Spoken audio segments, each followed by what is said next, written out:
Hello भाई सबको राम राम। आज हम आए हुए हैं इस टाइम रामनगर किला पे। ये देखते हैं रामनगर किला है और यहाँ पे खड़े हैं दूसरा किला है, जहाँ से थोड़ी ही दूर पे दूसरा किला है, यहाँ पे टीला है उसका। और यहाँ घूमने आए हैं अशोक पे, जो कैमरामैन मेरा इस टाइम। और देखें झंडा 26 जनवरी भी इस टाइम घूमने के लिए आए हैं यहाँ पे। आप सब देख सकते हैं कितना बढ़िया नज़ारा है। यहाँ ज़्यादा भीड़ नहीं है, भीड़ इस बार किले पे उस पर बहुत भीड़ है, क्योंकि वहाँ पर नहीं ज़्यादा लोग बहुत थे, इसलिए हम वहाँ नहीं रुके, क्योंकि वहाँ पर नहीं लड़ाई होने का खतरा था। और काफ़ी मात्रा में लोग आ रहे हैं, देख सकते हैं। यहाँ से देख सकते हैं किले की रास्ता और काफ़ी जंगल है। और देख सकते हैं दो भाई फिर आगे चढ़ गए यहाँ पे। क्यों भाई, कहाँ से हो आप?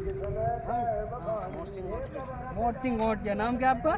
प्रेम सिंह भाई आए हैं घूमने के लिए रामनगर किला पे, और काफ़ी अच्छा नज़ारा है यहाँ पे। और काफ़ी लोगों की संख्या बढ़ती आ रही है यहाँ पे। और क्या हो रहा है आज की ब्लॉग में